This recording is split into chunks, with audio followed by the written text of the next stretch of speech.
Hello everyone, welcome to my channel से with Ashok. Friends, आज हम बैंक प्रमोशन एग्जाम में एक नया टॉपिक पढ़ेंगे। तो ये फ्रेंड्स टॉपिक जो होगा वो 4-5 लेक्चर्स में जा करके ख़त्म होगा। इसमें हम बेसिकली एनपीए के बारे में सारी बातें जानेंगे। तो एनपीए पर फ्रेंड्स खूब सारे क्वेश्चन पूछे जाते हैं बैंक प्रमोशन एग्जाम में, इवन इंटरव्यू में भी ये क्वेश्चन पूछे जाते हैं।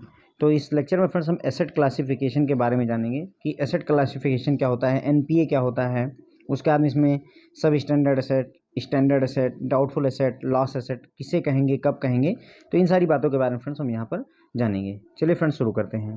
ओके, तो स्टार्ट करेंगे फ्रेंड्स कि एसेट क्लासिफिकेशन, हमें इसमें एसेट क्लासिफिकेशन पढ़ना है, पर एक्चुअल में एसेट क्लासिफिकेशन की ज़रूरत क्यों पड़ी हमको, उसकी हिस्ट्री जानेंगे हम फ्रेंड्स। ओके, तो हुआ क्या था फ्रेंड्स कि 1991 में जो है एम नरसिम्हन एक हाई लेवल कमेटी अपॉइंट की गई, जिसको हेड किया था एम नरसिम्हन जी ने। ठीक है, उन्होंने मतलब जो आपके फाइनेंशियल सिस्टम में प्रॉब्लम्स थी उसके जो है वेरियस एस्पेक्ट को जो है मतलब एग्जामिन करने के लिए उनको अपॉइंट किया गया था कि मतलब आप इंडिया के जो फाइनेंशियल सिस्टम है उसको कैसे और मजबूत किया सकता है, उसके लिए रिकमेंडेशन देनी थी। किसको? एम नरसिम्हन कमेटी को। कब अपॉइंट हुई थी? अगस्त 1991 में। ठीक है, तो इस कमेटी ने क्या किया, काफ़ी सारी रिकमेंडेशन दी हैं। One of the important recommendation of the Narasimhan committee की एक इम्पॉर्टेंट जो थी दैट की balance sheet of the bank should be transparent. उन्होंने इस बात पर जोर दिया कि जो बैंक की बैलेंस शीट होनी चाहिए वो ट्रांसपेरेंट होनी चाहिए, मतलब उसमें कुछ भी हिडन फैक्ट्स नहीं होने चाहिए, और जो बैलेंस शीट होनी चाहिए वो कंप्लाई करनी चाहिए इंटरनेशनल अकाउंटिंग स्टैंडर्ड को। ठीक है, तो जो मतलब पूरी दुनिया में जो अकाउंटिंग स्टैंडर्ड इंटरनेशनल लेवल पर एक्सेप्टेड हैं वही स्टैंडर्ड हमें अपने देश में भी अप्लाई करने की ज़रूरत है। ठीक है फ्रेंड, तो नरसिम्हन कमेटी अपॉइंट की गई थी 1991 में। नरसिम्हन कमेटी फाइनेंशियल सिस्टम में जो वेरियस एस्पेक्ट हैं उनको एग्जामिन करने के लिए अपॉइंट की गई थी, और एक इम्पॉर्टेंट जो रिकमेंडेशन थी वो ये थी कि बैलेंस शीट जो होनी चाहिए बैंक की वो ट्रांसपेरेंट होनी चाहिए, मतलब उसमें कुछ भी हिडन नहीं होना चाहिए। और दूसरा, हमें जो है इंटरनेशनल अकाउंटिंग स्टैंडर्ड, जो आपका इंटरनेशनल लेवल पर जो अकाउंटिंग स्टैंडर्ड है उसके साथ ही मिल करके चलना चाहिए, उसे कंप्लाई करना चाहिए हमारे बैंकों को। ठीक है, द कमेटी ने और रिकमेंडेशन क्या की, that bank should adopt uniform accounting practices in regard to income recognition and bad debt provisioning. उन्होंने ये भी कहा कि बैंकों को एक यूनिफॉर्म अकाउंटिंग प्रैक्टिस अपनाने की ज़रूरत है, किसमें? इनकम रिकग्निशन में और बैड डेट के प्रोविजनिंग में। मतलब पहले क्या था कि कोई भी बैंक किसी भी तरीके का जो है कॉन्सेप्ट यूज कर लेता था, लेकिन एम नरसिम्हन कमेटी ने रिकमेंड किया कि नहीं, सभी को एक जैसी प्रैक्टिस यूज करने की ज़रूरत है। अगर कोई मतलब एक बैंक की डेफिनेशन में कोई अकाउंट एनपीए हो रहा है तो दूसरे बैंक की डेफिनेशन में भी वो एनपीए होना चाहिए। ऐसा नहीं है कि इस बैंक ने एनपीए कह दिया, दूसरे बैंक की डेफिनेशन के हिसाब से एनपीए नहीं, तो ऐसा नहीं होना चाहिए। ठीक है, इनकम रिकग्निशन का क्या मतलब होता है फ्रेंड? जब जो है आपने किसी को लोन दे दिया है और उसमें से इंस्टॉलमेंट मान लीजिए हर महीने 10,000 रुपये आने हैं। ठीक है, तो जब ये 10,000 रुपये की इंस्टॉलमेंट रिसीव हो जाए वही आपका इनकम का रिकग्निशन है फ्रेंड्स। ओके, मतलब कहने का ये है एक्यूरल कॉन्सेप्ट होता है बैंकिंग में फ्रेंड्स। ओके, एक्यूरल कॉन्सेप्ट का क्या मतलब होता है कि हम क्या करते हैं, जो आपके रेवेन्यू है, रेवेन्यू हो गया या एक्सपेंसेस है, उसको क्या करते हैं, जब उसकी ड्यू डेट होती है तभी मान लेते हैं। ठीक है, इस बात का वेट नहीं करते कि वो एक्चुअल में हुआ या नहीं हुआ, जब ड्यू डेट है तभी हम उसको अपने अकाउंट में मेंशन कर लेते हैं। जैसे मान लीजिए हर महीने की 30 तारीख को आपको जो है बिल पे करना होता है अपने मोबाइल का। ठीक है, मान लीजिए 800 रुपये हर महीने पोस्ट पेड का बिल आता है आपका। तो जैसे ही मतलब मान लीजिए 12 तारीख को ये सिस्टम है कि हर 12 तारीख को ये लिख करके आ जाएगा कि 30 तारीख को आपका बिल जो है ड्यू है 800 रुपये का। तो अब अकाउंटिंग एक्यूरल कॉन्सेप्ट क्या कहता है कि जैसे ही 12 तारीख आएगी हम तुरंत ही एंट्री कर देंगे कि हमने 800 रुपये एक्सपेंसेस कर दिया है। एक्चुअल में 800 रुपये मैंने पे किए हैं या नहीं किए हैं वो एक अलग केस हो गया, लेकिन हम ये अपनी बुक में लिख देते हैं। ये एक्यूरल कॉन्सेप्ट होता है फ्रेंड्स। Okay, accrual concept. ठीक है, इसी तरीके से अब मान लीजिए जो है किस्त आनी है, 10,000 रुपये आनी है, तो हमारी ड्यू डेट मान लीजिए कितनी तारीख को होगी, मान लीजिए हर महीने की 30 तारीख को एक कस्टमर 10,000 रुपये हमारे बैंक में जमा करता है अपने इंस्टॉलमेंट के तौर पर। तो हर महीने की 30 तारीख को जैसे ही ड्यू डेट आएगी तुरंत ही हमारी जो बैंकिंग बुक है उसमें 10,000 रुपये की एक एंट्री बन जाती है। ये मुद्दा यहाँ पर हम नहीं लेते कि इसमें पैसे वास्तव में 10,000 रिसीव हुए या नहीं हुए, लेकिन हम ड्यू डेट को ही उसे अकाउंटिंग में काउंट कर लेते हैं। ठीक है फ्रेंड, तो ये एक्यूरल कॉन्सेप्ट होता है। तो इसी चीज़ को ये कह रहे हैं कि एक्यूरल कॉन्सेप्ट के हिसाब से मत चलिए। जब इनकम वास्तव में रियलाइज हो जाए, जब पैसा आपको मिल जाए, तभी उसे इनकम में रिकॉग्नाइज करिए। यही बात ये कह रहे हैं यहाँ पर। बैड डेट्स की प्रोविजनिंग का मतलब ये हो गया कि जब भी अकाउंट आपका एनपीए होता है तो उसके पैरेलल में बैंकों को प्रोविजनिंग करनी पड़ती है 15%, 25%, जो कि हम आगे इसमें इस मतलब चैप्टर में गोइंग फर्दर हम डिटेल में पढ़ेंगे फ्रेंड्स। ओके, तो in particularly income recognition of non performing asset should not be on accrual basis. देखिए, जो मैंने आपको समझाया नहीं कि इनकम रिकॉग्निशन जो है एनपीए अकाउंट में जो है एक्यूरल बेसिस पर नहीं होनी चाहिए, ठीक है, but on record of recovery जैसे होती जाए। अब मान लीजिए कोई एक अकाउंट एनपीए हो गया है, हर महीने की 30 तारीख को 10,000 रुपये आने हैं, तो भाई आपके एक्यूरल कॉन्सेप्ट क्या कहता है कि जिस डेट को ड्यू डेट बनती है उसी डेट को आप ये मान लो कि पैसे आ गए हैं, ठीक है, भले ही उसकी रिकवरी हो या ना हो, ठीक है। हम अपने बुक में ये दिखा देंगे कि हाँ 30 तारीख को 10,000, फिर अगली 30 तारीख को 10,000, फिर अगली 30 तारीख को 10,000, इसकी एंट्री बनती जाएगी। ये एक्यूरल कॉन्सेप्ट यही कहता है कि जिस डेट को ड्यू पड़े आपका जो खर्चा है या जो इनकम है, जिस डेट को ड्यू डेट हो उसी डेट को ही उसको अकाउंटिंग कर लीजिए। पैसा मिलेगा नहीं मिलेगा वो एक बाद की बात है। तो ये यहाँ पर मना कर रहा है, नरसिम्हन कमेटी मना करती है कि इनकम रिकॉग्निशन एनपीए अकाउंट में आप एक्यूरल कॉन्सेप्ट के हिसाब से मत करिए। ये ऐसा नहीं कि हर महीने आप 10,000 दिखाए जरूर। अगर वो अकाउंट एनपीए है तो 10,000 हर महीने कहाँ आ रहे होंगे, तो उसे इनकम में रिकॉग्निशन तभी दीजिए जब एक्चुअल में आपकी जेब में आपके बैंक में 10,000 रुपये आ जाएं फ्रेंड्स। ओके, यही बात यहाँ पर बोली गई है कि इनकम रिकॉग्निशन इन एनपीए अकाउंट या एनपीए एसेट में should not be on accrual basis, accrual basis पर ना होकर के on record of recovery basis पर होना चाहिए, जब आपको पैसे वास्तव में मिल जाएं। The committee also suggested that provisioning should depend on upon A proper classification of asset. मतलब कहने का इन्होंने कहा कि जो प्रोविजनिंग आप कर रहे हैं वो भी एक प्रॉपर क्लासिफिकेशन के तहत कीजिए, मतलब ऑब्जेक्टिव क्राइटेरिया यूज करिए। एक ऑब्जेक्टिव क्राइटेरिया, जैसे आगे चल करके हम ये देखेंगे कि आगे चल करके ये हुआ कि 0 से 30 1 से 30 दिन तक है तो किस कैटेगरी में रखेंगे, 30 से 60 दिन तक क्या रखेंगे, या 31 से 60, फिर 1 साल तक अगर मान लीजिए एनपीए है, 2 साल तक एनपीए है, 3 साल तक, मतलब एक ऑब्जेक्टिव क्राइटेरिया हमने यूज करना शुरू किया। पहले जो है बैंक अपने हिसाब से जो चाहते थे वैसे एनपीए की वो कर लेते थे, मतलब उसे एनपीए में बदल दिया करते थे और अपने हिसाब से ही उसकी प्रोविजनिंग किया करते थे। लेकिन कमेटी ने रिकमेंड किया कि नहीं, ऐसा मत करिए, एक प्रॉपर क्लासिफिकेशन कीजिए। पहले एसेट को प्रॉपरली क्लासिफिकेशन कीजिए और सभी बैंक इस चीज़ को अडॉप्ट भी करेंगे और जो क्लासिफिकेशन होगा वो ऑब्जेक्टिव क्राइटेरिया के बेसिस पर होना चाहिए। तो आई होप कि अब आपको समझ में आ रहा होगा कि हम एसेट क्लासिफिकेशन क्यों करना चाह रहे थे, इसका हिस्टोरिकल बैकग्राउंड क्या है वो अब आपको क्लियर हो रही होगी। तो अब जब इतनी बातें नरसिम्हन कमेटी ने बता दी और इंटरनेशनल प्रैक्टिसेस भी थी, तो with in line with the international practices ऐसी थी, साथ ही साथ जो है जो आपकी एम नरसिम्हन कमेटी के रिकमेंडेशन थी उसके बेसिस पर रिजर्व बैंक ऑफ इंडिया ने इंट्रोड्यूस किया फेज्ड मैनर में, एकदम से ही नहीं किया, फेज्ड मैनर में बैंक लेकर आया prudential norms for income recognition. Income को रिकॉग्नाइज करने के लिए प्रूडेंशियल नॉर्म्स बना करके नियम लेकर आया एसेट क्लासिफिकेशन के लिए और प्रोविजनिंग के लिए, ठीक है।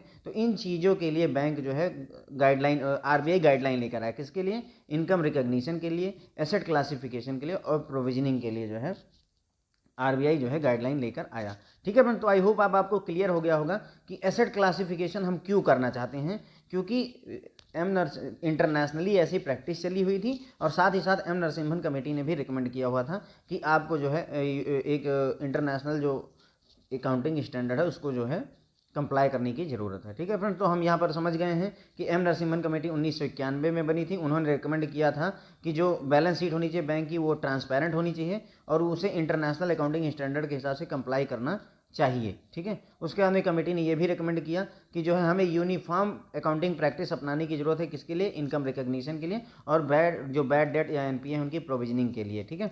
तो साथ ही साथ उन्होंने बोला कि इनकम रिकॉग्निशन एनपीए अकाउंट में एक्यूरल बेसिस पर नहीं होनी चाहिए बल्कि ये रिकॉर्ड ऑन रिकवरी बेसिस पर होनी चाहिए, ठीक है फ्रेंड्स। कमेटी ने ये सजेस्ट किया कि जो प्रोविजनिंग कर रहे हैं वो डिपेंड करना चाहिए प्रॉपर क्लासिफिकेशन ऑफ एसेट। पहले एसेट का प्रॉपर क्लासिफिकेशन कीजिए फिर प्रोविजनिंग कीजिए, ठीक है। और जो क्लासिफिकेशन कर रहे हैं हैं वो भी ऑब्जेक्टिव क्राइटेरिया के बेसिस पर हमको करने की ज़रूरत है। तो इन्हीं सभी वजहों से मतलब इंटरनेशनल प्रैक्टिस में पहले ही दुनिया भर में वो चीज़ अपनाई जा चुकी थी। साथ ही साथ हमारे देश में एम नरसिम्हन कमेटी जो कि 1991 में आई थी, उसने भी रिकमेंड कर दिया। तो इसकी वजह से आरबीआई ने क्या किया, प्रूडेंशियल नॉर्म्स फेज मैनर में लेकर के आया, इनकम रिकॉग्निशन के लिए, एसेट क्लासिफिकेशन के लिए और प्रोविजनिंग के लिए। ठीक है फ्रेंड्स, तो इस लेक्चर में हम एसेट का क्लासिफिकेशन और इनकम रिकॉग्निशन इन दो बातों के बारे में जानेंगे फ्रेंड्स। ओके, आगे बढ़ें उससे पहले जो मेजर जो हमारा टारगेट है वो ये है कि हम ये जान लें कि किसे हम नॉन परफॉर्मिंग एसेट कहते हैं फ्रेंड्स। ओके, हमारा जो टारगेट है वो ये है कि what is non performing asset.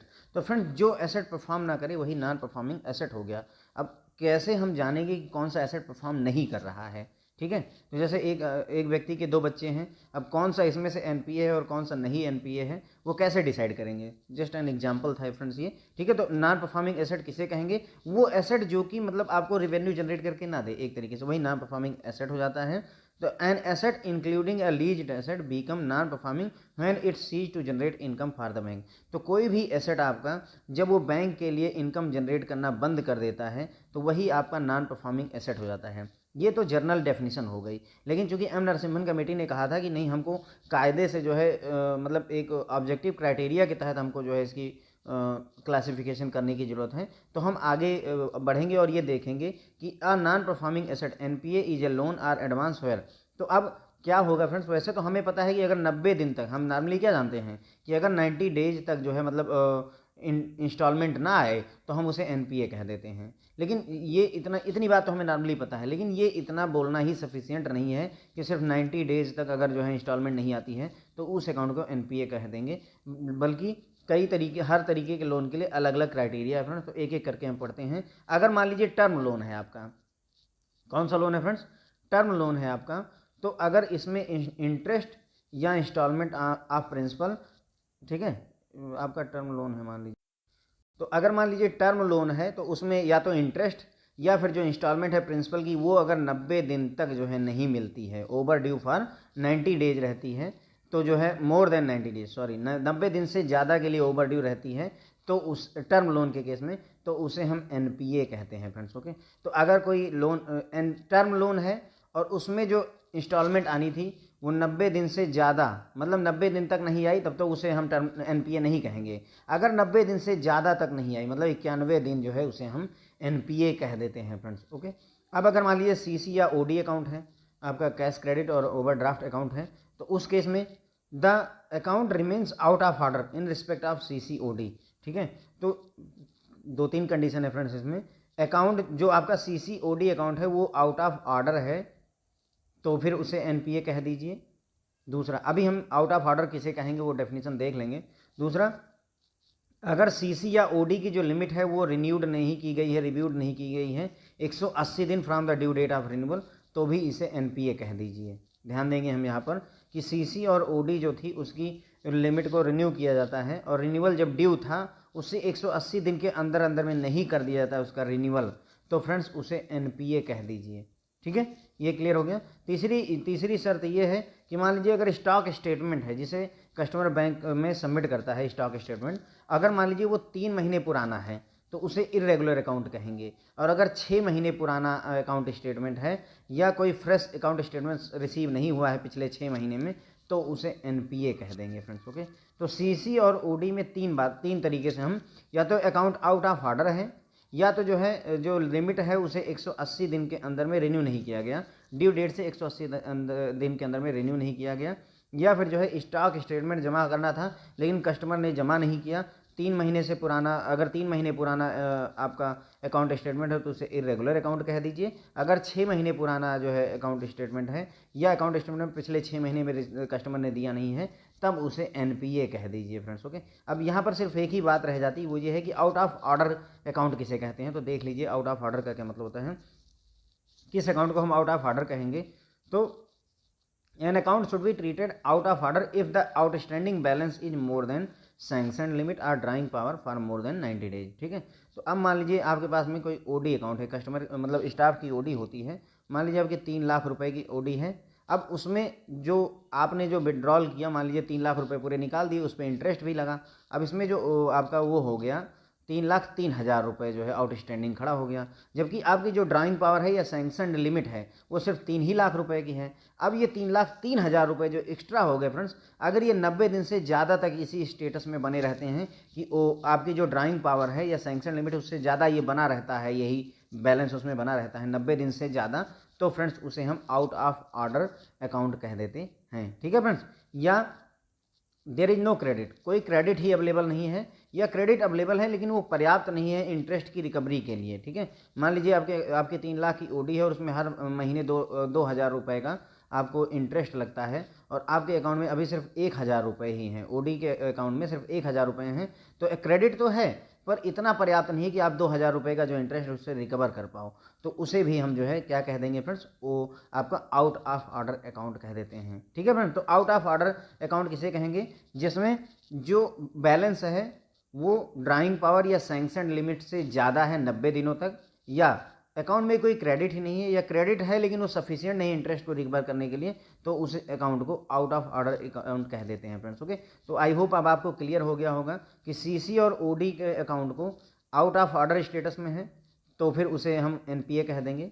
Out of order का क्या मतलब हो गया कि जितना बैलेंस है वो 90 डेज से जो बैलेंस है वो आपकी ड्राइंग पावर से या सैंक्शन लिमिट से ज़्यादा बना हुआ है, तो उसे आप जो है आउट ऑफ ऑर्डर कह दीजिए। या अकाउंट में कोई क्रेडिट ही अवेलेबल नहीं, या क्रेडिट अवेलेबल है पर उससे इंटरेस्ट की रिकवरी नहीं हो सकती, तो भी जो है उसे हम फ्रेंड्स क्या कह देते हैं, आउट ऑफ ऑर्डर अकाउंट कह देते हैं। दूसरी कंडीशन है सीसी या ओडी को हम तब भी जो है एनपीए कह सकते हैं जब उसका रिन्यूअल की जो ड्यू डेट थी उसके 180 दिन के अंदर में उसे रिन्यू ना किया जाए। तीसरी कंडीशन, अगर स्टॉक स्टेटमेंट सबमिट होता है सीसी वाले अकाउंट में और वो 3 महीने पुराना है तो उसे इरेगुलर अकाउंट कह दीजिए। अगर जो है स्टेटमेंट 6 महीने पुराना है तो उसे एनपीए की कैटेगरी में आप रख सकते हैं फ्रेंड्स। ओके, तो ये हो गया। अभी तक हम ये सिर्फ जानते थे कि 90 दिन तक जो है आपको अगर पैसे इंस्टॉलमेंट ना आए, 90 दिन से ज़्यादा तक ना आए तो उसे हम एनपीए कहते थे, लेकिन अब आपको क्लियर हो रहा होगा कि नहीं, एनपीए के लिए कई सारी कंडीशन है। अगर टर्म लोन है तो 90 डेज से अगर ज़्यादा तक, मतलब 91 दिन या 92 दिन तक अगर जो है उसकी इंस्टॉलमेंट नहीं आई तो उसे एनपीए कहेंगे। अगर सीसी या ओडी अकाउंट है तो या तो अकाउंट आउट ऑफ ऑर्डर है, या 180 दिन के अंदर में रिन्यूअल नहीं हुआ है, या फिर स्टॉक स्टेटमेंट 3 महीने या 6 महीने पुराना है, तब उसे एनपीए कह देते हैं। आउट ऑफ ऑर्डर स्टेटस के लिए भी हमने समझ लिया है। तीसरा, अगर बिल परचेज किया गया है या बिल हैंडल किया गया है बैंक के द्वारा, if bill remains over due for a period of more than 90 days in case of bill purchase and bill discounted, तो इसे भी एनपीए अकाउंट कह देंगे फ्रेंड्स। ओके, अगर बिल परचेज किया है बैंक ने या फिर बिल डिस्काउंट किया हुआ है फ्रेंड्स, ठीक है, बिल परचेज और बिल डिस्काउंटेड होगा यहाँ पर फ्रेंड्स। ठीक है, तो बैंक ने अगर बिल जो है परचेज किया है या बिल डिस्काउंट किया हुआ है और ये ओवर ड्यू है, bill remain over due for period more than 90 दिन, बिल ओवर ड्यू है लेकिन 90 दिन से ज़्यादा के लिए, तो उसे हम जो है एनपीए अकाउंट कह देंगे। किस केस में, अगर बिल परचेज या बिल डिस्काउंटेड है। अब सवाल यह है कि ओवर ड्यू का क्या मतलब है, तो an amount due to bank, है ना, under any credit facility is overdue if it is not paid on due date fixed by bank. तो ओवर ड्यू तब कहेंगे जब कोई भी पैसा जो बैंक को मिलना है लेकिन वो ड्यू डेट पर कस्टमर नहीं देता है बैंक को, तो उसे ओवर ड्यू कह देते हैं फ्रेंड्स। ओके, तो बिल परचेज या बिल डिस्काउंटेड के केस में क्या होगा, अगर 90 डेज से ज़्यादा ओवर ड्यू रह जाता है आपका bill purchase, if bill remains over due for period of more than 90 days, तो उसे जो है हम क्या कहेंगे, एनपीए अकाउंट कह देंगे फ्रेंड्स, आपका एनपीए अकाउंट कह देंगे। अब एग्रीकल्चर लोन दे दिया है आपने, इसकी डेफिनेशन अलग ही होती है। एग्रीकल्चर लोन अगर दिया है तो if the instalment of principal or interest, या दोनों, अगर जो है जो इंस्टॉलमेंट मिलनी है एग्रीकल्चर लोन में अगर वो ओवर ड्यू रहती है, रिमेन्स ओवर ड्यू, कितना, 2 क्रॉप सीजन के लिए, शॉर्ट ड्यूरेशन की क्रॉप है, अगर 2 क्रॉप सीजन के लिए ओवर ड्यू रहती है, और अगर लॉन्ग ड्यूरेशन की क्रॉप है और 1 क्रॉप सीजन के लिए अगर ओवर ड्यू रहती है, तब उसे एनपीए कहते हैं। यहाँ पर ध्यान दीजिए, 90 दिन की बात नहीं हो रही है, मतलब 2 फसल जो है, 2 क्रॉप सीजन, मतलब 2 फसल की सीजन आएगी, एक बार गेहूं बोया गया और एक बार चावल बोया गया या धान बोया गया, उस तो शॉर्ट ड्यूरेशन की क्रॉप हो गई फ्रेंड, जो 6 महीने की होती हैं, और लॉन्ग ड्यूरेशन की क्रॉप होती है जो 12 महीने की होती हैं। जैसे आपका शुगर केन या गन्ना जब हम बोते हैं तो वो लगभग 1 साल का समय लेता है, तो वो लॉन्ग ड्यूरेशन क्रॉप हो गई। तो अगर आप किसी किसान ने गन्ना बोया हुआ है जो कि लॉन्ग ड्यूरेशन या 12 महीने की फसल है, 12 महीने में पककर तैयार होगी, तो उसको 1 क्रॉप सीजन तक अगर पैसा नहीं आता है तब जा करके, यानी 12 महीने तक हम इंतजार करेंगे, अगर 12 महीने में पैसे नहीं आते हैं तब उसे एनपीए डिक्लेयर करेंगे, यानी पूरा एक क्रॉप सीजन उसे देंगे किसान को। उसी तरीके से 60 ड्यूरेशन की क्रॉप है, यानी जो 6 महीने में तैयार हो जाती है, तो उसे 2 क्रॉप सीजन दे देंगे कि 6 महीने इस अभी और 6 महीने और ले लो। अगर इस 12 महीने यानी 6-6-12 महीने के अंदर में 2 क्रॉप सीजन में भी अगर आप पैसा नहीं लौटा पाओगे, तब जा करके उसको हम एनपीए डिक्लेयर करेंगे फ्रेंड्स। ओके, तो यहाँ पर 90 दिन वाली बात नहीं लागू होती है। तो ये एग्रीकल्चर लोन के केस में हो गया। ये क्वेश्चन फ्रेंड्स पूछा जाता है, बहुत अच्छे से पूछा था, आपके प्रमोशन एग्जाम में भी जमकर पूछा जाने वाला क्वेश्चन है कि अगर 60 ड्यूरेशन की क्रॉप है एग्रीकल्चर लोन में तो उसे एनपीए कब डिक्लेयर करेंगे, तो 2 क्रॉप सीजन के बाद करेंगे, और अगर लॉन्ग ड्यूरेशन की क्रॉप है तो उसे 1 क्रॉप सीजन के बाद में एनपीए डिक्लेयर करते हैं फ्रेंड्स। ओके, तो आई होप ये काफ़ी चीज़ें अब आपको क्लियर हो रही होंगी। कुछ बातें और कि bank should classify an account NPA only if the interest charge during any quarter is not service with in 90 days from the end of the quarter. मतलब वही बातें फिर से दोबारा इन्होंने बोली है कि किसी एक क्वार्टर में, मान लीजिए क्वार्टर 1 चल रहा है, उसमें जितना भी जो है आपका इंटरेस्ट बना, मान लीजिए 1000 रुपये बनता है, और वो 1000 रुपये क्वार्टर जिस दिन खत्म हो उसके 90 दिन के अंदर में अगर नहीं मिल जाता है तभी एनपीए करेंगे। तो ये तो हमारे टर्म लोन की परिभाषा ही यही है कि जिस दिन से जब ड्यू डेट है उस ड्यू डेट से 90 दिन के अंदर में अगर पैसे नहीं मिलते हैं तभी तो उसे एनपीए कहते हैं। The classification of asset as NPA should be based on recovery of record of recovery. तो एनपीए जो है किसी एसेट को हम कैसे कब डिक्लेयर करेंगे, रिकॉर्ड ऑफ रिकवरी के बेसिस पर करेंगे, एक्यूरल कॉन्सेप्ट के बेसिस पर नहीं करेंगे फ्रेंड्स। ओके, और बैंक को जो है, बैंक शुड नॉट क्लासीफाई किसी भी अकाउंट को, किसी लोन अकाउंट को एनपीए ऐसे ही नहीं डिक्लेयर करना merely due to existence of some deficiency, कोई छोटी मोटी प्रॉब्लम की वजह से, है ना, सम डिफिशियंसी या टेम्प्रोरी प्रॉब्लम है जिसकी वजह से कस्टमर जो है पैसे नहीं दे पा रहा है, तो उसकी वजह से उसे एनपीए हम डिक्लेयर नहीं करेंगे। जैसे छोटी मोटी सम डिफिशियंसीज हैं, मान लीजिए non availability of adequate drawing power based on the latest available stock statement, जो अभी लेटेस्ट स्टॉक स्टेटमेंट कस्टमर ने जमा किया है वो पर्याप्त नहीं है ड्राइंग पावर के लिए, तो इस केस में हम उसे एनपीए डिक्लेयर नहीं कर देते हैं। Balance outstanding exceed the limit temporarily, अब जैसे मैंने बताया आपको 3 लाख रुपए की आपकी ओडी है और उसमें अभी 3,03,000 रुपये हो गया है आउटस्टैंडिंग, तो टेम्प्रोरली अगर हुआ है तो उसको हम एनपीए डिक्लेयर नहीं करेंगे जब तक कि एनपीए वाले क्राइटेरिया को वो फुलफिल नहीं कर लेता है friends. Okay, non submission of statement stock statement on due date, due date पर कस्टमर ने जो है आपका स्टॉक स्टेटमेंट नहीं दिया, तो है ना, अगर जो है 3 महीने तक ना दे तब उसे हम जो है इरेगुलर कहेंगे, अगर 6 महीने तक ना दे तब उसे एनपीए कहते हैं। तो इतना टाइम देने की जरूरत है, ऐसा नहीं कि ड्यू डेट पर उसने स्टॉक स्टेटमेंट नहीं दिया आपने तुरंत उसे एनपीए डिक्लेयर कर दिया, तो ये चीज़ नहीं करने की ज़रूरत है। Non renewal of limit on the due date, due date पर रिन्यूअल नहीं हो पाया उसकी सीसी लिमिट का, तो आप उसे एनपीए मत डिक्लेयर कीजिए, क्योंकि क्राइटेरिया कि 180 दिन का टाइम आप देंगे उसे, ड्यू डेट से 180 दिन के अंदर में अगर वो रिन्यूअल नहीं होता तब उसे आप एनपीए डिक्लेयर करेंगे। ठीक है फ्रेंड, तो ये वही बातें जो पहले हमने कह ली हैं उन्हीं बातों को इन्होंने बताया हुआ है कि 180 दिन के ड्यू डेट से 180 दिन का हम मार्जिन देंगे, अगर 180 दिन के अंदर रिन्यूअल नहीं होता तभी हम उसे एनपीए कहेंगे। स्टॉक स्टेटमेंट अप टू 6 महीने तक का अगर 6 महीने के अंदर अंदर दे देता है तो एनपीए मत डिक्लेयर करिएगा, 6 महीने तक भी नहीं दे पाता 6 महीने के बाद उसे एनपीए डिक्लेयर कर दीजिए। ठीक है, तो ये बातें है कि बैंक को ऐसे, मतलब कहने का इनका ये है कि कस्टमर को आप ऐसे परेशान मत करिए, किसी भी अकाउंट को ऐसे छोटी मोटी प्रॉब्लम की वजह से आप उसे एनपीए मत डिक्लेयर कर दीजिए, क्योंकि वो उसकी सिविल वगैरह को अफेक्ट करता है। ठीक है फ्रेंड, तो एसेट क्लासिफिकेशन की बात करेंगे, इंपॉर्टेंट टॉपिक है इसमें। तो एसेट क्लासिफिकेशन की जब हम बात करेंगे तो देखिए हमने हिस्ट्री समझ ली थी कि एसेट क्लासिफिकेशन की ज़रूरत क्यों पड़ी थी। अब हम देखेंगे कि एसेट वाकई में हम अपने एसेट को, बैंक ने कोई लोन दिया हुआ है, ठीक है, तो वो उसका जो एसेट है उसको किस किस नाम से हम बुला सकते हैं। तो देखिए एसेट क्लासिफिकेशन में फ्रेंड सबसे पहले स्टैंडर्ड एसेट होता है, जिसमें आपने बैंक लोन दिया और वो कस्टमर आपका मान लीजिए गवर्नमेंट एम्प्लॉय है, हर महीने जितनी किस्त है वो आती जा रही है, तो कोई दिक्कत है नहीं, तो उसे स्टैंडर्ड एसेट कहिए। फिर वो बदलता है सब स्टैंडर्ड एसेट में, फिर उसके बाद में ये डाउटफुल एसेट में जाता है और फाइनली ये लॉस एसेट में चला जाता है फ्रेंड्स। ओके, तो ध्यान देने वाली बात ये है कि सब स्टैंडर्ड एसेट, डाउटफुल एसेट और लॉस एसेट को हम एनपीए कहते हैं। कहने मतलब ये हुआ कि अगर स्टैंडर्ड एसेट है तब तो कोई बात नहीं, जैसे ही सब स्टैंडर्ड हुआ इसे हम एनपीए अकाउंट भी कहते हैं। डाउटफुल एसेट भी आपका एनपीए ही होता है और लॉस एसेट भी आपका एनपीए होता है। कहने मतलब ये हुआ कि सिर्फ अगर स्टैंडर्ड एसेट से नीचे आए नहीं कि ये सारे एनपीए की कैटेगरी में आ जाते हैं फ्रेंड्स। ओके, अब किसे स्टैंडर्ड कहेंगे, किसे सब स्टैंडर्ड कहेंगे, क्या क्राइटेरिया होगा उसके बारे में हम जानेंगे। Standard asset if payment is regularly coming then it is standard asset, है ना। कहने मतलब अगर पेमेंट रेगुलरली आ रही है तो उसे स्टैंडर्ड एसेट कह दीजिए, कोई प्रॉब्लम नहीं है। अब यहाँ पर एक और टाइप का एसेट हो, मतलब फ्रेंड्स जो है, मान लीजिए आपको मतलब बराबर पैसे आ रहे हैं तो कोई दिक्कत ही नहीं है। लेकिन मान लीजिए 30 तारीख को पैसे आने थे लेकिन 30 तारीख को पैसे नहीं आए, तो 1 तारीख, अगले महीने की 1 तारीख को हम उसे किस नाम से बुलाएंगे, तो उसके लिए ये आता है स्पेशल मेंशन अकाउंट आता है फ्रेंड्स। आपका कौन सा अकाउंट आता है? SMA। ये क्वेश्चन पूछा जाता है फ्रेंड्स, आपके प्रमोशन के एग्जाम में भी पूछा जाता है और बैंक में भी, आपके CIB GIB दोनों में पूछा जाता है। स्पेशल मेंशन अकाउंट SMA, ठीक है।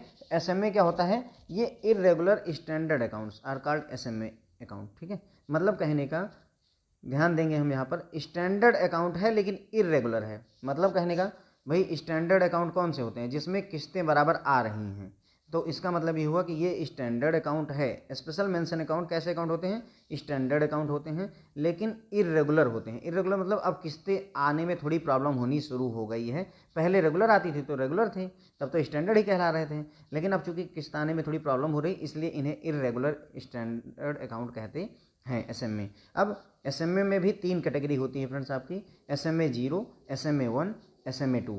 SMA 0 कब कहेंगे? स्पेशल मेंशन अकाउंट 0 तब कहेंगे जब ये इरेगुलर है 1 से लेकर 30 दिन तक। मतलब इरेगुलर 1 से 30 दिन तक मतलब ये है कि मान लीजिए जो है आपको 30 या 31 मार्च को किस्त आनी थी 10,000 रुपये की, लेकिन नहीं आई, तो 1 अप्रैल से लेकर के 30 अप्रैल तक, यानी 1 तारीख से एक दिन से लेकर 30 दिन तक आप उसे स्पेशल मेंशन अकाउंट की कैटेगरी में रखेंगे। ऐसा हम क्यों करते हैं फ्रेंड्स? मतलब यहाँ पर हम SMA 0 क्यों लेते हैं? SMA 0 का मतलब हुआ फ्रेंड्स कि ये अकाउंट अब जो है NPA होने के सिम्टम दिखा रहा है, इस पर ज़रा ध्यान देने की ज़रूरत है। अगर हम ध्यान नहीं देंगे तो 90 दिन के अंदर में ये गड़बड़ हो जाएगी, इसीलिए इसे स्पेशल मेंशन अकाउंट कहते हैं। मतलब अभी अभी इसमें NPA आने के सिम्टम, NPA बनने के सिम्टम आए ही हैं। अगर हम यहाँ पर इसे पकड़ लें, मतलब संभाल लें किसी भी तरीके से, तो हम इसे NPA होने से बचा सकते हैं, इसीलिए इसे स्पेशल मेंशन अकाउंट कहते हैं। तो अगर 1 दिन से 30 दिन तक इरेगुलर है तो उसे जो है SMA 0 कहेंगे। 31 दिन से 60 दिन तक अगर इरेगुलर है तो SMA 1 कहेंगे। अगर इरेगुलर है 61 दिन से 90 दिन तक तो इसे SMA 2 कहते हैं फ्रेंड्स, ओके।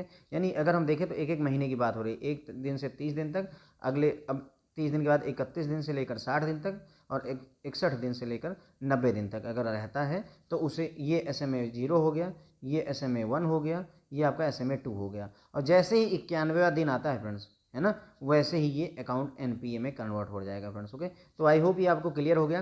पहले तो ये स्टैंडर्ड एसेट था, फिर ये जो है आपका SMA 0 में बदला, फिर SMA 1 में बदला, फिर SMA 2 में बदला, और फिर फाइनली ये NPA में कन्वर्ट हो जाता है जब 90+ डेज हो जाते हैं फ्रेंड्स, ओके। तो अब क्लियर हो गया होगा फ्रेंड्स, स्टैंडर्ड एसेट किसे कहते हैं? जिसमें लगातार पेमेंट आ रही है। स्पेशल मेंशन अकाउंट वो होते हैं जो इरेगुलर स्टैंडर्ड एसेट होते हैं हमारे। SMA 0 किसे कहेंगे? जो इरेगुलर हैं। इरेगुलर मतलब पैसे नहीं आ रहे हैं फ्रेंड्स, 1 से लेकर 30 दिन तक पैसे नहीं आए। कब से? 1 से 30 दिन कब से? ड्यू डेट से। जब ड्यू डेट पड़ रही है लोन की, जब किस्त है, जिस डेट को किस्त थी, मान लीजिए 12 तारीख को किस्त है, तो 13 तारीख को ये SMA 0 में कन्वर्ट हो जाएगा अगर 12 को पैसे नहीं आते हैं तो, ठीक है। तो SMA 0 हो गया, 1 हो गया, 2 हो गया, और 90 दिन के बाद ये NPA में कन्वर्ट हो जाता है। तो हमने स्टैंडर्ड एसेट समझ लिया है, सब स्टैंडर्ड एसेट समझते हैं।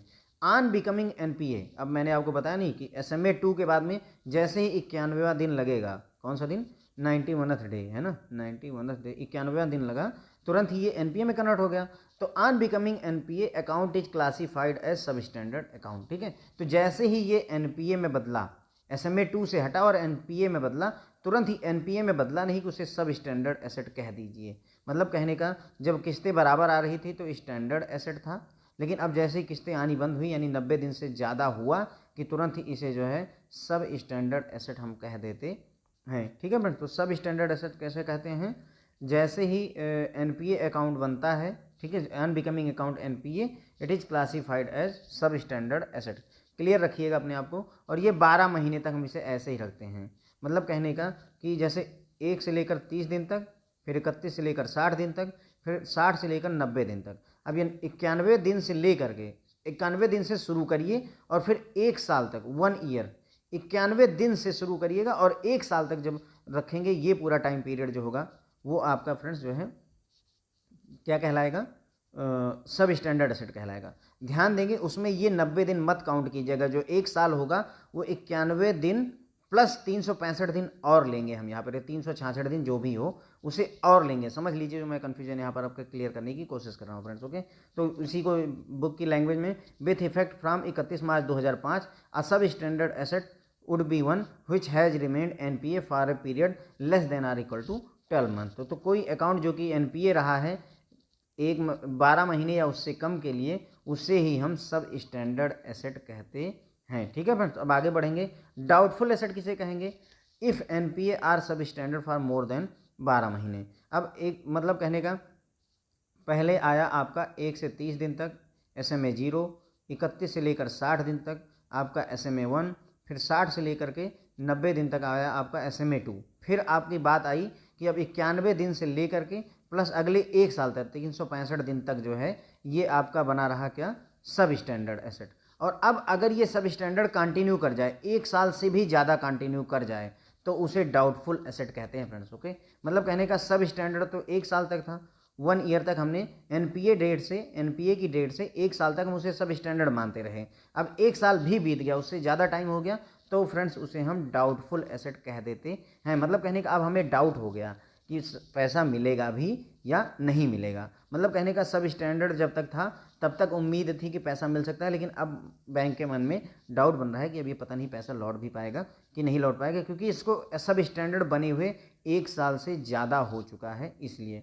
ठीक है फ्रेंड, तो बिस इफेक्ट फ्रॉम 31 मार्च 2005 से an asset would be classified as doubtful if it remained in the substandard category for a period of 12 month, more than 12 month. अगर जो है आपका सब स्टैंडर्ड कैटेगरी में 12 महीने से ज़्यादा रहता है तो उसे डाउटफुल एसेट कहते हैं। अब डाउटफुल एसेट को भी फर्दर क्लासीफाई किया जाता है फ्रेंड्स। तो doubtful asset are further classified, जो डाउटफुल एसेट है उसको आगे भी क्लासिफिकेशन में बदला जाता है।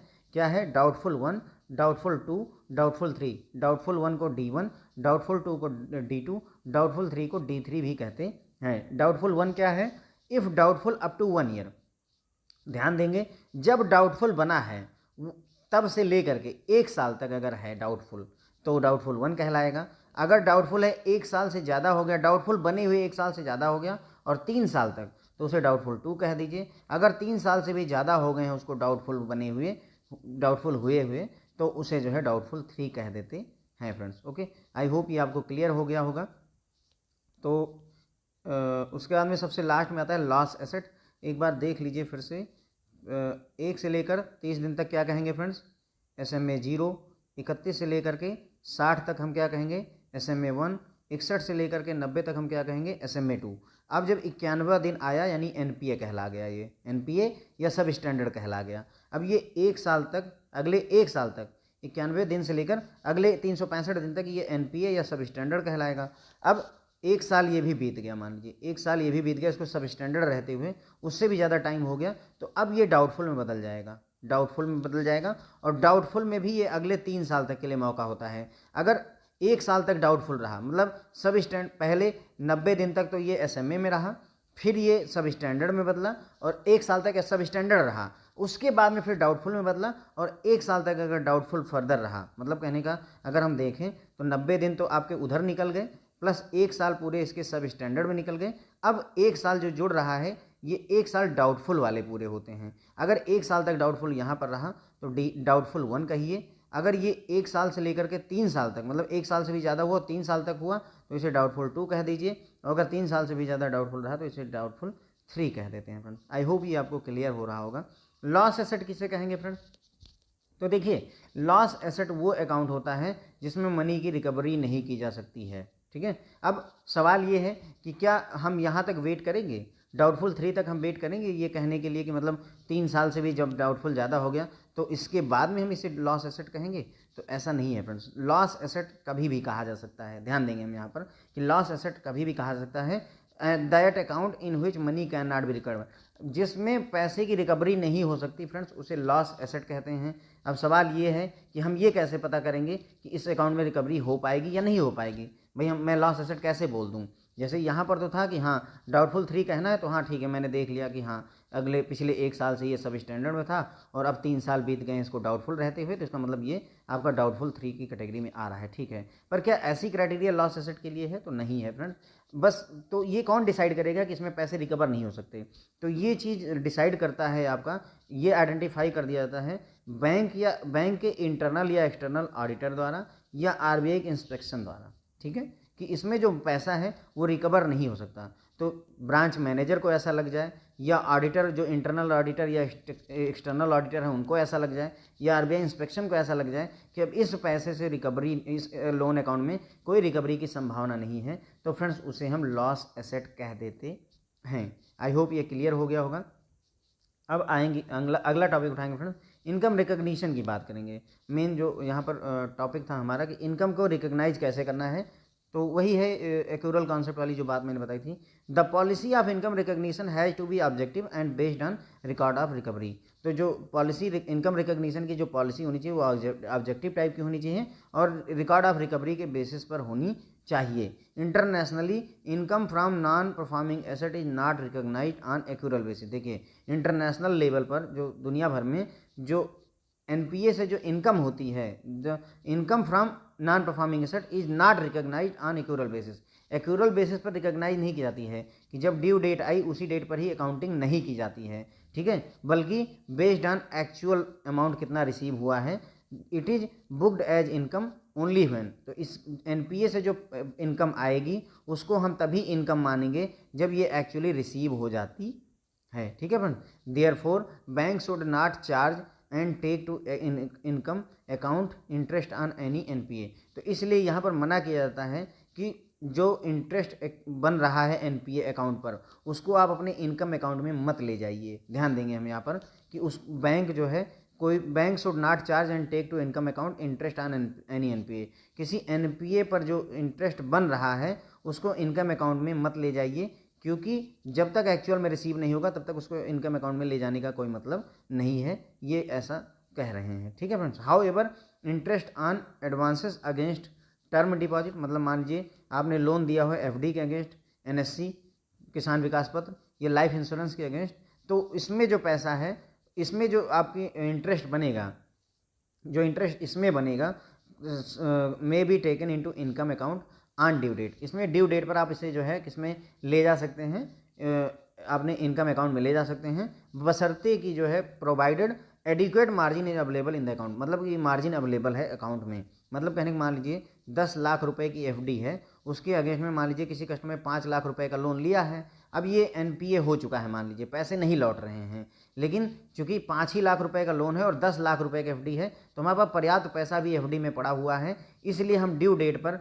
इसमें जो आपका इनकम या जो आपका इंटरेस्ट बनेगा उसको इनकम अकाउंट में हम अकाउंट कर सकते हैं। क्लियर हो गया फ्रेंड्स। सिर्फ बात इस बात के लिए हो रही है कि क्या हम जो इंटरेस्ट बन रहा है एनपीए अकाउंट पर उसको हम अपनी इनकम माने या ना माने, ठीक है। तो नॉर्मली इन्होंने कहा है कि बिल्कुल मत मानिए एनपीए पर, जो जब तक पैसा रिसीव ना हो जाए तब तक उसको इनकम मत मानिए अपनी। लेकिन अगर जो है आपने लोन दिया हुआ है एफडी के अगेंस्ट में, एनएससी, किसान विकास पत्र या लाइफ इंश्योरेंस पॉलिसी के अगेंस्ट में, तो अगर एडिक्वेट मार्जिन अवेलेबल है तो आप उसे ड्यू डेट पर अपनी इनकम मान सकते हैं। I hope I have cleared it, ठीक है। इन case of government guarantee advances, अब कई सारे लोन ऐसे होते हैं जिसमें सरकार, भारत सरकार या राज्य सरकार जो है आपको गारंटी बैंक को प्रोवाइड करती है। तो in case of government guaranteed advances becoming NPA, अगर मान लीजिए ये अकाउंट एनपीए हो जाता है, the interest on such advances should not be taken into account unless the interest has been realised. तो ऐसे केसेस में जो हमारा इंटरेस्ट बनेगा उसको आपको इनकम में अकाउंट में तब तक नहीं ले जाना है जब तक कि वो वाकई में रियलाइज नहीं हो जाता है, ठीक है। भले ही यहाँ पर गवर्नमेंट की आपको गारंटी मिली हुई है, उसके बावजूद भी ये आपकी इनकम में ऐड नहीं हो सकता है फ्रेंड्स। ओके, आई होप ये आपको क्लियर हो गया होगा। अब आपको समझ में आ गया इनकम रिकग्निशन का क्या मतलब है। जो किस्त आनी है, जो आपको किस्त आनी है, मान लीजिए 10,000 रुपये आनी है, तो उसको तब तक आप अपनी जो है इनकम मत मानिए जब तक कि रिसीव नहीं हो जाती है। किस केस में? अगर अकाउंट एनपीए है तब की बात कर रहा हूँ। तो अकाउंट अगर एनपीए है तो उसमें जो है एक्यूरल बेसिस पर हमें जो है इनकम को रिकग्नाइज नहीं करना होता है, बल्कि इनकम को हम तब बुक करते हैं जब वो एक्चुअल में रिसीव होती है तो बैंक को जो है कोई बैंक शुड नॉट चार्ज और टेक इनकम अकाउंट एनपीए पर जो भी आपका इंटरेस्ट बन रहा है उसको अपने जो है इनकम अकाउंट में नहीं ले जाना है जब तक कि जो है वो एक्चुअल में रिसीव नहीं हो जाता है। लेकिन अगर मान लीजिए एफडी है, किसान विकास पत्र है, एनएससी है, इनके अगेंस्ट में दिया है तब आप उसे ड्यू डेट पर इनकम में ले जा सकते हैं, कोई दिक्कत नहीं है। लेकिन अगर मान लीजिए गवर्नमेंट गारंटी पर कोई लोन है तो उसमें वो एनपीए अगर हो जाता है तो उसमें जो इंटरेस्ट है उसको भी आप अपने इनकम अकाउंट में नहीं ले जा सकते, भले ही गवर्नमेंट ने गारंटी प्रोवाइड की हुई है। ठीक है फ्रेंड, तो ये लगभग खत्म हो गया है। एक बार समरी के तौर पर देख लेते हैं सारी चीज़ों को। एनपीए क्वेश्चन पूछा जा सकता है आपसे, 5 नंबर की केस स्टडी भी आ सकती है, तो जरा सा समरी ध्यान में रहनी चाहिए। SMA 0 कब कहेंगे? इरेगुलर 1 से 30 दिन तक। SMA 1 कहेंगे अगर इरेगुलर है 31 से 60 दिन तक। SMA 2 तब कहेंगे जब इरेगुलर है 61 से 90 दिन तक। These accounts are standard but irregular. ध्यान देने की बात है, जो SMA अकाउंट होते हैं वो स्टैंडर्ड अकाउंट ही होते हैं, ध्यान देंगे, लेकिन इरेगुलर होते हैं। ठीक है, और सब स्टैंडर्ड कब हो जाते हैं? जिस दिन एनपीए बनता है, 91वें दिन जब वो एनपीए बनता है उसे सब स्टैंडर्ड कह देते हैं या एनपीए कह देते हैं, और 1 साल तक उसे सब स्टैंडर्ड अकाउंट की श्रेणी में ही रखते हैं। ठीक है, और दिस इज एनपीए अकाउंट। कौन सा? सब स्टैंडर्ड अकाउंट आपका एनपीए अकाउंट होता है। फिर आपका डाउटफुल एसेट आता है। 91वें दिन एनपीए बना और 1 साल तक आपका सब स्टैंडर्ड की कैटेगरी में रहा। अब एनपीए या सब स्टैंडर्ड रह गया मोर देन 1 ईयर, 1 साल से भी ज़्यादा बीत गया, इसको सब स्टैंडर्ड हुए तो इसे डाउटफुल एसेट की कैटेगरी में रख देंगे। D1, इसे further classification D1 doubtful for 1 year. Doubtful हुए 1 साल तक, ध्यान देंगे हम यहाँ पर सब स्टैंडर्ड हुए नहीं, डाउटफुल हुए 1 साल तक। डाउटफुल 1 साल से ज़्यादा हो गया और 3 साल तक D2 कहिए, और अगर डाउटफुल 3 साल से भी ज़्यादा डाउटफुल हुए हो गया तो उसे D3 कह देते हैं फ्रेंड्स। ओके, ये आपकी समरी हो गई। एक एग्जाम्पल देखते हैं, ये डेट के हिसाब से है फ्रेंड्स। हो सकता है ये जो एग्जांपल मैंने दिया है गलत भी हो सकता है, डेट वगैरह में गड़बड़ हो सकती है, पर अगर आप कॉन्सेप्ट समझने की कोशिश करेंगे तो आपको थोड़ा सा क्लियर रहेगा। अगर गलत हो तो माफ़ कर दीजिएगा, क्योंकि मैंने जल्दीबाजी में ही जो हो पाया वो किया हुआ है। ठीक है, तो एग्जाम्पल है, मान लीजिए 31 मार्च 2020 को इंस्टॉलमेंट आनी थी और 1 अप्रैल को नहीं आई, मान लीजिए। तो 1 अप्रैल को, 31 मार्च को ड्यू डेट थी, आई नहीं, तो जैसे ही 1 दिन से लेकर 30 दिन तक आया तुरंत ही ये SMA 0 की कैटेगरी में 1 अप्रैल को ये अकाउंट आपका देखिए अगले दिन SMA 0 में हो गया, और 1 से लेकर 30 दिन तक वो उसी कैटेगरी में रहेगा। देखिए 30 अप्रैल तक आपका SMA 0 ही रहा, 31 से लेकर के 60 दिन तक आपका SMA 1 हो गया। देखिए 30 अप्रैल को यानी 30 दिन बीते तो SMA 0 रहा, 31वां दिन 1 मई को आया SMA 1 हो गया, और अगले 30 दिन तक 30 मई तक ये SMA 1 की कैटेगरी में रहा। अब जैसे ही 61वां दिन आया आपका 31 मई आई, SMA 2 बना। ठीक है, SMA 2 हो गया, और ये अगले 30 दिन तक यानी 29 जून तक ये आपका SMA 2 की कैटेगरी में ही बना रहेगा। ठीक है फ्रेंड्स, तो क्लियर हो गया होगा कि 30 दिन तक SMA 0, अगले 30 दिन तक SMA 1, अगले 30 दिन तक SMA 2। अब जैसे ही ये 90 दिन हो गए पूरे आपके, 91वां दिन आया यानी 30 जून आया, ये अकाउंट आपका एनपीए या सब स्टैंडर्ड में कन्वर्ट हो गया। आपका 91th डे आया और ये एनपीए में कन्वर्ट हो गया। अब ये सब स्टैंडर्ड 1 साल तक रहता है, तो 30 जून 2020 से लेकर 31 जून 2021 तक पूरे 1 साल तक ये एनपीए या सब स्टैंडर्ड की कैटेगरी में बना रहेगा। अब 1 साल के अंदर में भी अगर ये पैसे रिकवर नहीं होते हैं, इंस्टॉलमेंट नहीं आ रही है, तो 1 जुलाई है ना, 1 साल से ज़्यादा हो गया सब स्टैंडर्ड हुए, 1 जुलाई यानी अगले दिन 1 जुलाई से ये डाउटफुल होना शुरू हुआ और 1 साल तक डाउटफुल रहेगा। ध्यान देंगे हम, 1 जुलाई को ये डाउटफुल कैटेगरी 1 में D1 में गया, और 1 साल तक 1 जुलाई 2021 को डाउटफुल बना, 1 जुलाई 2022 तक ये डाउटफुल एसेट 1 ही रहेगा फ्रेंड्स। ओके, उसके बाद में अगला एक दिन बाद 2 जुलाई 2022 को ये डाउटफुल एसेट D2 में चला गया, क्योंकि अगर 1 साल से ज़्यादा हो गया डाउटफुल बने हुए, देखें इसको 1 साल से ज़्यादा हो गया डाउटफुल बने हुए, इसलिए ये D2 की कैटेगरी में रहेगा। और 1 साल से लेकर 3 साल तक डाउटफुल बने हुए, तो 3 साल तक, इसीलिए जो है 22 से लेकर के 24 तक आपका 22 में बना, फिर 23 और 24। ठीक है, 3 साल तक ये, क्योंकि 1 साल तो यहीं हो गया था इसको D1 में ही, और उसके बाद में 3 साल तक D2 में रहता है। 1 साल तक D1 में, 1 साल से ज़्यादा, और 3 साल तक आपका D2 में रहता है। और जब 3 साल से भी ज़्यादा हो गया 3 जुलाई को 2024 में, तो ये डाउटफुल एसेट 3 की कैटेगरी में चला जाता है। और देन लॉस एसेट कह लीजिए, या कभी भी जो मैंने आपको बताया कि कभी भी ऐसा लगे कि हम पैसे रिकवर नहीं कर सकते हैं, तो उसे लॉस एसेट की कैटेगरी में रख लेते हैं फ्रेंड्स। होप आपको ये पसंद आया होगा। Thank you so much friends.